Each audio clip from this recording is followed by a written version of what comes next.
With this diagnosis and what he's gone through this last year has really been debilitating because it's cut him out of attending school, playing sports, doing pretty much everything that he regularly does in his normal life. So that was rough. My name is Hudson Thursday and I'm 13 years old. I woke up one morning, I just couldn't hear out of my left ear. We started noticing that Hudson had hearing loss on one side, and it progressed into him to having severe vertigo, where he would have episodes of dizziness with nausea, sometimes headache, sometimes vomiting. But I had no idea what it was, so I was very scared.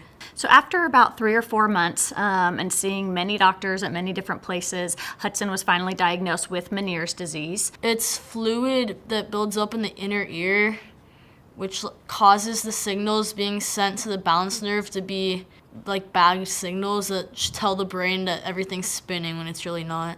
Because his symptoms were so severe and continued to get worse, even with the diagnosis, we still weren't able to help him. So in Hudson's case, he had had the Meniere's for over a year, and he was having such severe episodes that were lasting 10 or 14 days, giving him only about 2 or 3 days off a month.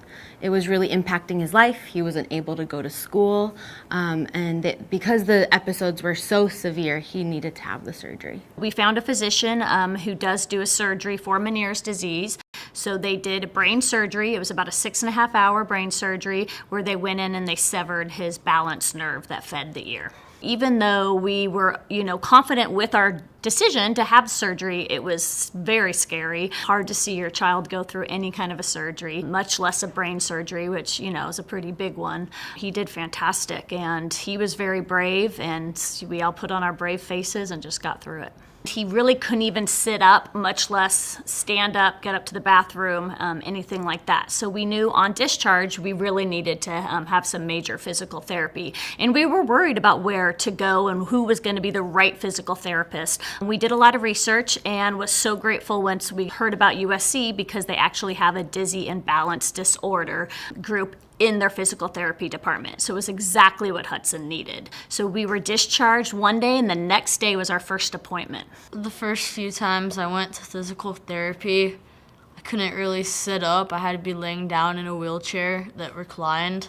I think at most I could stand up for 5 seconds without getting severely nauseous and dizzy. His therapy is now treating the vestibular hypofunction that the surgery caused.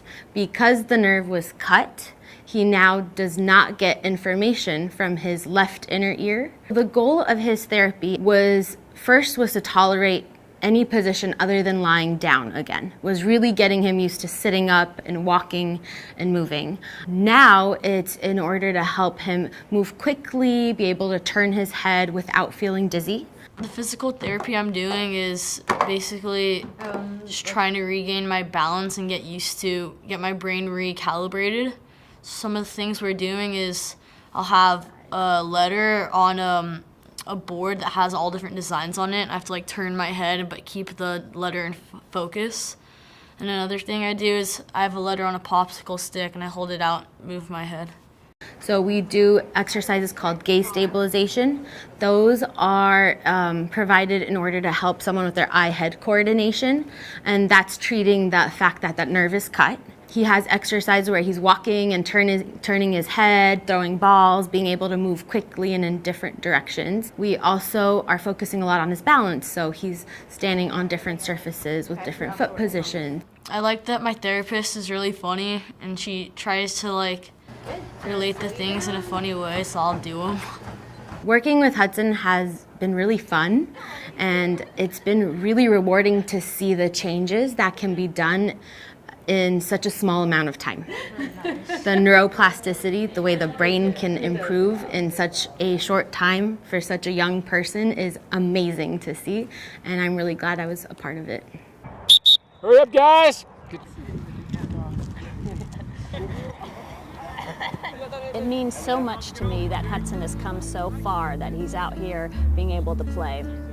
This is really the biggest part of what he missed when he was sick. LC on 3, LC on me, 1, 2, 3, LC! I think it made me grow up more and have a more mature look on life, not to just take life for granted and try to do the most you can in a day.